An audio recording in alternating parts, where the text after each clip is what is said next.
Ya, sebelumnya kita sudah kedatangan tamu lagi nih, ada dua orang. Pemain baru, pemain baru. Ya, ya. Kita Diam. ganti topik dulu ya. Ini ada Bang Raka Batak. Selamat malam, Bang Raka. Bang Raka.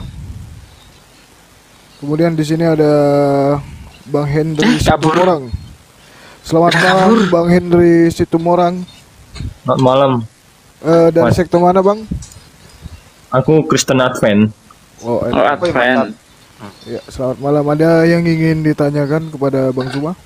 Boleh tanya ini forum apa ya? Kristen atau Islam?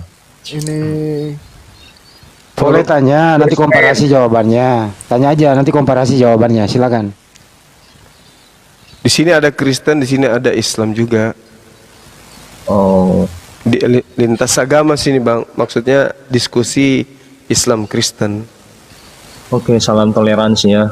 Iya. Ini Shalom, assalamualaikum. Ini perpuluhan jangan sampai punah. Maksudnya ini mengenai liturgi orang Yahudi ya.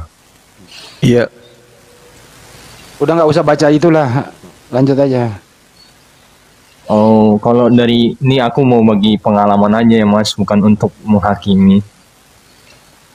Kalau di dalam gereja kami, perpuluhan itu masih ada, oleh karena bukan ajaran daripada orang Yahudi, tapi kami patokan di dalam Ibrani 8 ayat 4. Di situ apa yang menjadi bayangan di bumi akan terjadi di sorga. Maksudnya itu kalau di ajaran di dalam hukum Taurat ada kontradiksi dengan perjanjian baru, oleh karena sebagai contoh ada dalil daripada orang Yahudi 613 kalau nggak salah ya, itu Iya. dibuat untuk secara merta bahwa agama mereka yang dijunjung bukan Tuhannya yang dijunjung. Sebagai contoh, kalau mereka beribadah kan ada namanya pembagian, yang duduk di depan itu imam, yang di belakang itu perempuan. Mungkin di masjid juga begitu ya, kalau nggak salah ya, mohon maaf kalau nggak Iya. salah. Betul. Nah, itu salah satu seperti itu. Tapi di Advent kami ini bebas, mau suami istri duduk boleh, berdampingan boleh sama anak-anaknya, tapi nggak dipisahkan. Kalau di orang Yahudi itu tuh tetap kalau udah suami istri tetap mereka dipisahkan gitu. Bahkan yang kena apa namanya kayak kusta gitu, itu disingkirkan selama 7 hari. Tapi kalau kami nggak seperti itu, kami obati dengan kasih ya. Itu kalau kami di Advent ya, karena kami ada juga rumah sakit itu lumayan kami berdiri, ada di rumah sakit Advent Bandung, di Lampung, Medan, bahkan di Kalimantan. Bahkan kami udah membuat sekolah-sekolah Advent yang tujuannya untuk mengabarkan bahwa ya bukan gerejanya tapi visi misi tentang pekabaran 3 malaikat di Wahyu kitab yang ke pasal 14 ayat yang ke-6 sampai 12. Nah, untuk perpuluhan ini kembali lagi. Perpuluhan ini kami setuju oleh karena ini menyokong pekerjaan Tuhan di dunia ini. Memang kalau kami mengimani Allah adalah orang yang sumber kehidupan bagi manusia lah.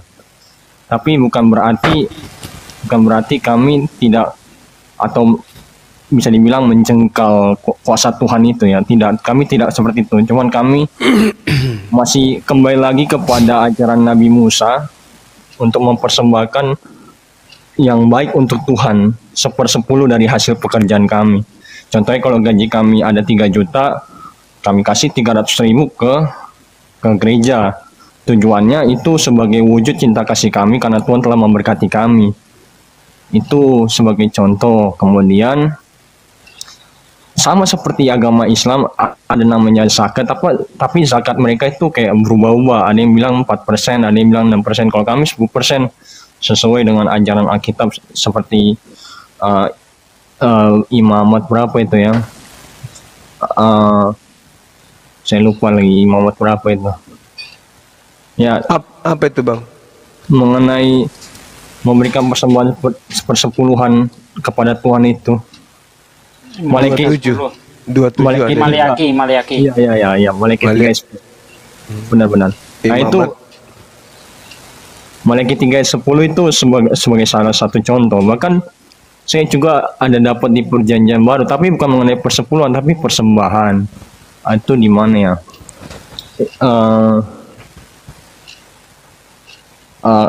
Aduh, otak saya memang terlalu lola kalau udah malam-malam. Tapi itulah bang, ini sekedar sharing tentang gereja kami ya. Kenapa masih ada perpuluhan ya? Karena untuk menunjang pekerjaan Tuhan di organisasi kami supaya berdiri. Itu dia. Oh bukan. Boleh tanya nggak bang terkait Advent bang? Oh boleh bang, dengan senang hati. Pendiri Advent itu kalau nggak salah wanita bang ya? Iya, dulu namanya Nyonya Ellen G. White. Nah, itu melanggar 1 Korintus 14 ayat 34 enggak sih bang? Karena di situ dikatakan begini, sama seperti dalam semua jemaat orang-orang kudus, perempuan harus berdiam diri dalam pertemuan-temuan jemaat, sebab mereka tidak diperbolehkan untuk berbicara, mereka harus menundukkan diri seperti yang dikatakan juga oleh hukum Taurat. Nah itu dia, gimana itu bang? Oh maksud mas, perempuan nggak boleh memberikan khotbah gitu di depan gereja ya? Ya. Ya itu benar sih, karena itu pandangan Rasul Paulus kepada jemaat Korintus ya, memang itu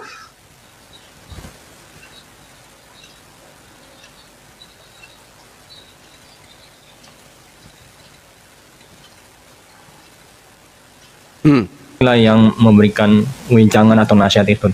Tapi kalau kami itu hanya sebagai pelopor aja mas, pelopor bukan.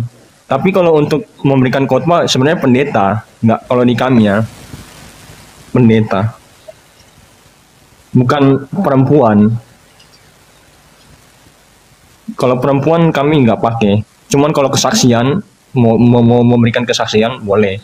Tapi kalau untuk memberikan firman Tuhan itu dari liturgi kami itu nggak diperbolehkan.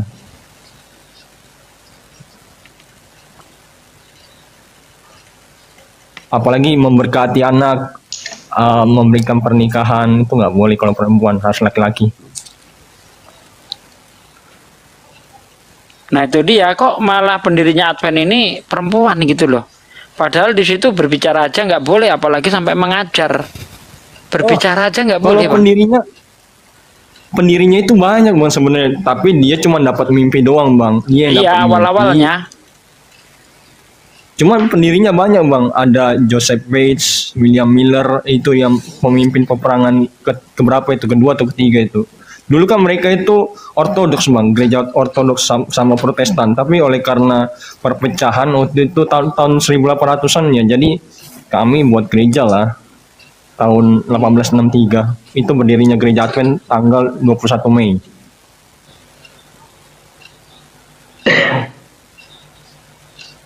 Iya, jadi gini Bang, pernah ndak terbersik dalam pikiran saudara, ini Yesus ini mengajarkan Advent atau tidak? Karena kan ceritanya gini, kalau agama Islam itu membahas tentang baginda Rasulullah Muhammad sallallahu alaihi wasallam, karena Rasulullah Muhammad sallallahu alaihi wasallam juga membahas tentang Islam. Jadi antara tokoh dan keyakinan itu saling menguraikan, ada hubungan timbal balik. Islam diajarkan oleh Rasulullah Muhammad sallallahu alaihi wasallam diajarkan kemudian mengajarkan kemudian tentang Islam. Jadi mereka satu paket yang tak terpisahkan. Rasulullah mengajarkan Islam, Islam menjelaskan tentang Rasulullah. Nah, sedangkan yang Anda imani Katolik, Protestan, Advent, Saksi Yehova, atau apapun itu berbicara mengenai Yesus. Tapi Yesus tidak pernah berbicara tentang agama-agama ini. Apakah Anda tidak pernah terpikir, kok bisa-bisanya kayak siapa? Jerome Edson, James S. White, dan seterusnya, yang kemudian pendiri-pendiri yang Anda maksud tadi ini. Ini siapa mereka ini? Mendirikan sebuah konsep keyakinan yang tujuannya menghantarkan manusia untuk memperoleh kehidupan yang kekal nanti di surga. Mereka mendirikan sebuah pengajaran, mendirikan suatu kerajaan agama lah maksudnya gitu ya kan. Mereka mempelopori sebuah pengajaran di mana pengajaran itu kemudian membahas tentang Yesus. Sementara Yesus tidak pernah membahas ajaran ini. Apakah Anda tidak pernah berpikir, kok bisa ya? Seperti Nabi Musa. Nabi Musa alaihissalam mengajarkan bagaimana Bani Israel itu mengamalkan peraturan-peraturan Tuhan yang ada termaktub dalam Taurat. Nah, Bani Israel juga membahas tentang Taurat. Taurat membahas Nabi Musa membahas Taurat. Al-Quran membahas Nabi Muhammad membahas Al-Quran. Al-Quran membahas Islam, Islam membahas Nabi Muhammad. Nah, di Anda, Yesus membahas Advent enggak? Tidak. Advent siang malam membahas Yesus. Ini apa namanya ini? Tidak, apa ya? Tidak sinkron. Padahal ini berbicara mengenai keselamatan. Kok keselamatan cuma di aku? Yesus, Yesus, Yesus kita teriakin, tapi Yesus tidak pernah nyebut nama kita, kan itu namanya cinta bertepuk sebelah mata. Namanya iman membabi buta. Ada nggak pernah berpikir ke sana? Siapa yang ngajarin ibadah hari Sabtu? Siapa yang ngajarin ini dan seterusnya? Padahal ajaran-ajaran yang Anda amalkan itu adalah ajaran internal Bani Israel. Contoh, Keluaran 31 nomor 16 sampai nomor 17. Orang-orang Israel harus memelihara hari Sabat, harus mengkuduskan hari Sabat, karena ini adalah perjanjian kekal Tuhan dengan Bani Israel selama-lamanya. Anda bukan Bani Israel, Hiram Edson bukan Bani Israel, kemudian Ellen G. White bukan orang Israel, Joseph Bates juga bukan orang Israel. Kok bisa-bisanya dia mendirikan dengan sebuah agama di mana agama yang mereka dirikan itu mengambil kitabnya pedoman dari agama lain, di mana agama ini memang hanya dikhususkan kepada Bani Israel. Hiram Edson ini siapa? Bani Yakub? Kan bukan. Nah, sebagai orang Indonesia, pernah nggak Anda bertanya seperti itu kepada pendeta? Coba, silakan. Ini berarti mengenai iman ya Bang ya. Kalau iman kami dari sejarah, ini bukan turun-temurun ya, tapi saya belajar juga sejarah sedikit tapi ya, karena memang di dalam kitab kami tidak menjelaskan agama, dan agama itu bukan tempat untuk menyelamatkan, tapi ajaran itulah yang akan menyelamatkan kita. Tapi bukan berarti kita untuk menyudut pandangkan bahwa ini agama kami yang benar, enggak. Yang kami ingin tampilkan ialah keselamatan itu. Nah, kenapa kami beribadah hari Sabtu? Tadi Mas tadi tanya kan, kenapa beribadah hari Sabtu? Dasarnya ialah ketika Kejadian 1 itu menjelaskan tentang penciptaan. Nah, 6 hari. Kalau di dalam Al-Quran saya ada baca itu di dalam apa ya?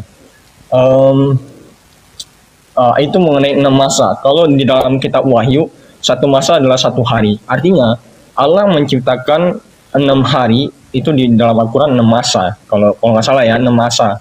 Itu saya lupa ayatnya di mana. Mungkin abang boleh jelaskan, karena saya dapat dari pendeta juga bahwa Al-Quran juga sama dengan Alkitab. Cuman mungkin ada yang kekeliru, bahwa ada yang ya mungkin nggak tahu ya siapa yang kekeliru. Tapi yang sejarahnya bahwa kenapa gereja Advent beribadah hari Sabtu, oleh karena kami mengingat bahwa Tuhan telah menciptakan 6 hari, dan di hari ke-7 Tuhan beristirahat dari pekerjaannya. Bukan berarti dia sudah selesai pekerjaannya, tidak. Dia memberkati, menguduskan akan penciptanya, karena di hari ke-6 itu hari yang paling terpuncak. Tuhan menciptakan manusia dan binatang yang ada di darat. Itu hari ke-6. Hari yang pertama itu terang, hari kedua itu cakrawala, hari ketiga itu lain-lain. Dan kenapa kami menganggap bahwa mereka Hiram Edson, James Bate, semua William Miller itu hanya seperti ya perjuangan iman mereka, karena dalam kitab itu Efesus 4 ayat 5, satu iman, satu Tuhan, satu baptisan, mengajarkan kami bahwa kami harus cari kebenaran itu, bukan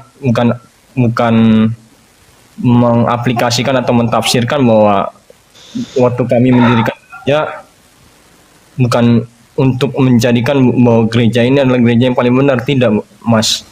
Cuman yang kami pelajari sejarahnya, mereka mendapatkan ketepatan bahwa mereka semua umat Kristen memelihara hari Minggu sesuai ajaran Katolik, karena mereka memiliki pandangan gereja Katolik sudah diberkati oleh Yesus kepada muridnya yaitu Petrus menjadikan batu karang.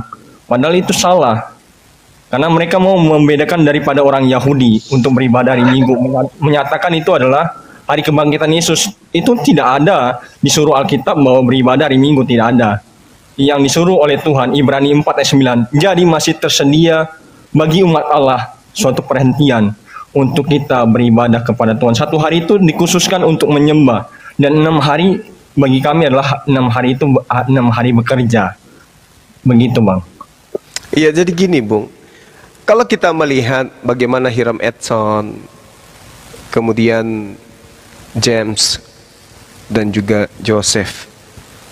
Ini laksana kalau saya menganalogikan, orang-orang ini adalah orang pintar, orang-orang cerdas di dalam kemudian bersikap, ya. Tetapi tidak cerdas di dalam beriman. Kenapa saya katakan seperti itu? Ajaran yang mereka ambil seperti misalnya yang saya katakan tadi, Keluaran 31. Itu ajaran yang berlaku untuk Bani Israel.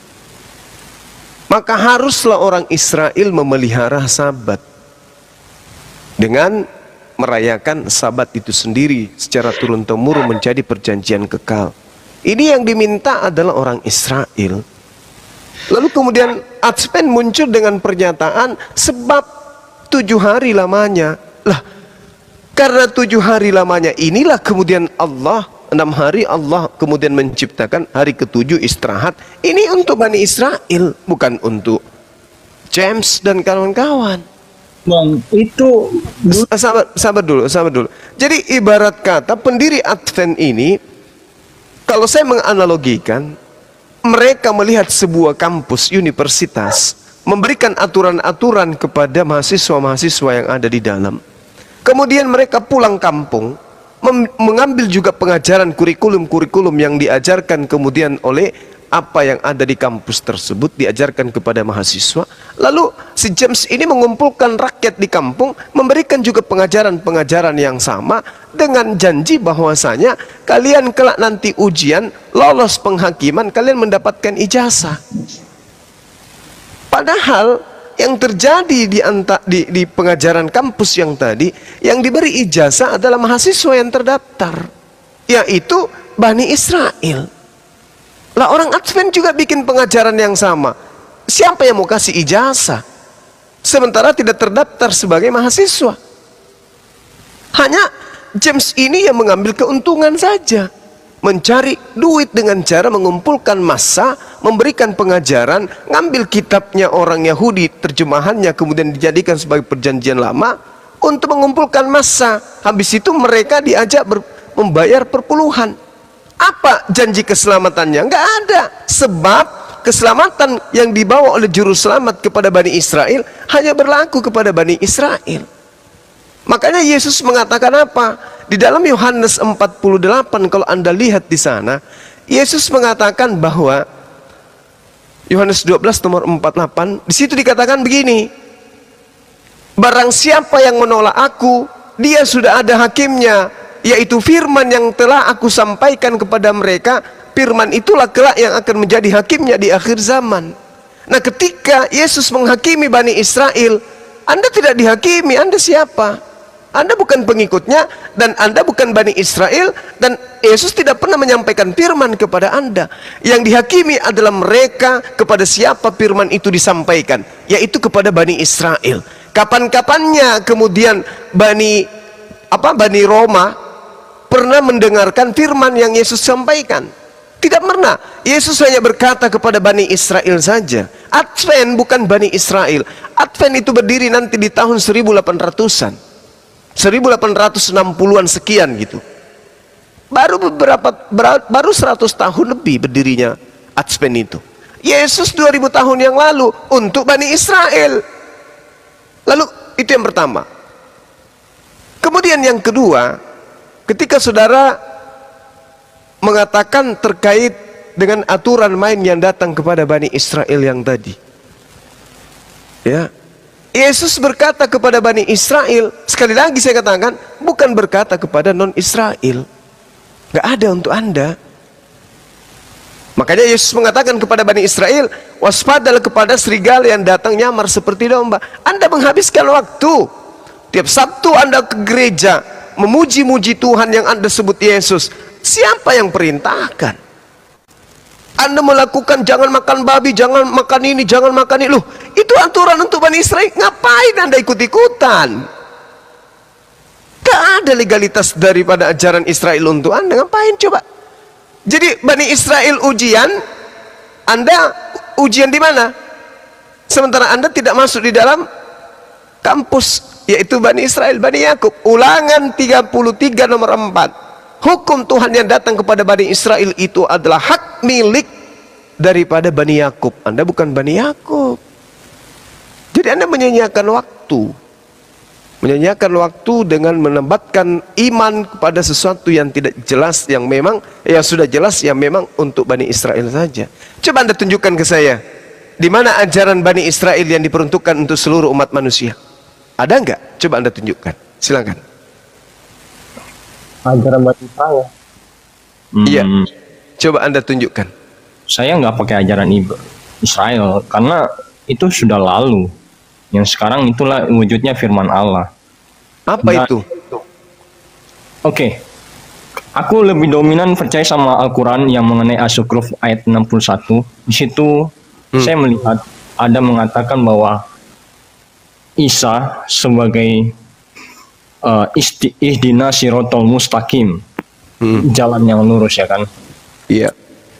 Terus? Memang di situ tidak dikatakan bahwa itu hanya sebagai nabi. Kalau di dalam kitab kami juga orang-orang Galilea menyebut itu nabi. Orang Galilea di dalam Lukas berapa itu disebut nabi. Tapi ada satu ayat yang kami imani sebagai orang Advent, bahwa Yesus bukan hanya sekedar nabi, dia adalah Tuhan yang bisa membangkitkan orang mati, bahkan dia bisa menyembuhkan. Itulah iman kami. Dan faktanya ada saksinya. Kalau nggak ada saksi, mungkin kami nggak percaya. Itu sebagai contoh murid-murid Yesus, ada para orang-orang yang non Yahudi juga ada di situ, ahli-ahli Taurat ada di situ, melihat bagaimana mukjizat Yesus. Bahkan ketika dia memberikan 5.000 orang dengan 5 roti dan 2 ikan, di situ ada saksinya. 5.000 orang itu yang memberikan makanan padahal cuma 5 roti dan 2 ikan. Dan banyak lagi saksi-saksi. Nah sekarang bagaimana dengan saya ingin bertanya, tapi bukan untuk berdebat ya Mas, ini diskusi saja supaya saya juga terbuka mengenai ajaran Islam. Kalau mengenai Nabi Muhammad, apa dasar saksi bahwa dia diturunkan Al-Quran oleh Allah? Kalau kami ada saksinya, banyak saksinya, yaitu salah satu bukan hanya malaikat. Kalau malaikat memang kami imani, tapi wujudnya ialah manusia, karena yang hidup di dunia kan manusia. Sebagai contoh ada murid Yesus itu, bahkan yang ketika Yesus lahir aja ada saksinya. Itu ada orang-orang Majus menyaksikan bahwa dia lahir. Tapi nggak ditulis ya, tanggalnya. Disingkat-singkat aja Bang. Singkat-singkat aja Bang. Iya. Oke. Pertanyaannya gini ya. Pertanyaannya siapa saksi Nabi Muhammad ketika diturunkan Al-Quran? Itu saja. Oke, cukup. Baik. Sebelum saya jawab, saya ingin tanya dulu sebentar. Menurut Anda kebenaran itu mutlak butuh saksi tidak? Harus ada saksi sih Mas. Oke. Karena kalau tanpa saksi, baik. kita menyimpang. Oke, baik. Dari mana Musa tahu tentang Abraham? Siapa yang datang dari Abraham bersaksi kepada Musa, sehingga Musa banyak panjang lebar dia menuliskan tentang Abraham? Ada saudara-saudaranya. Saudaranya Abraham seumuran dengan Musa gitu maksudnya? Enggak. Tadi siapa yang saksi melihat? Ketika Abraham diminta oleh Allah untuk mempersembahkan anak tunggalnya, kok bisa Musa tahu? Dari mana Musa tahu? Oke. Tapi itu pertanyaanku belum di Iya. Saya minta jawab aja dulu. Nanti sama saya juga akan jawab itu. Dari mana, kan ada mengatakan kebenaran itu mutlak kebenaran ketika ada saksi. Sekarang Musa menuliskan sesuatu tentang Abraham. Siapa saksi yang datang kepada Musa menceritakan tentang kejadian yang terjadi tentang Abraham? Sabar. Ayatnya Contoh Kejadian 18. Di situ Abraham didatangi 3 malaikat. Siapa saksi di situ yang datang menceritakan kejadian itu kepada Musa alaihissalam?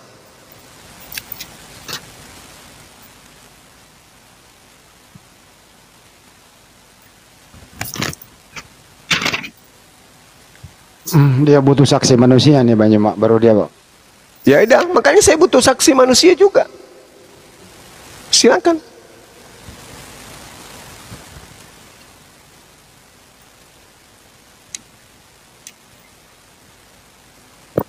sabar. Iya, saya akan selalu sabar. Waduh, dibikin les lagi sama Gurunda nih. Kalau itu sih gampang dijawab, cuma pertanyaannya siapa? Berbahagialah orang yang tidak menyaksikan tapi percaya. Langsung dikirim ke perpus sama Gurunda. Sepi sekarang nih. Atau cuma jawab aja dulu apa gimana Iya. dong? Ya. Jadi kalau tentang baginda Rasulullah Muhammad SAW, kebenaran itu tidak butuh kesaksian. Karena sesuatu yang diragukan kebenarannya lah yang butuh kesaksian. Kebenaran absolut itu tidak butuh saksi. Contoh, Allah menciptakan langit dan bumi. Apakah butuh saksi? Kalau tidak ada saksi, alam tidak diciptakan. Karena tidak ada yang menyaksikan alam ini diciptakan, maka alam ini tidak ada. Loh, buktinya ada. Siapa saksinya ketika Allah menciptakan? Nggak ada. Terjadi nggak? Terjadi. Nggak ada saksi, tapi terjadi. Berarti satu keadaan yang menceritakan sesuatu yang betul tidak membutuhkan saksi. Itu analoginya.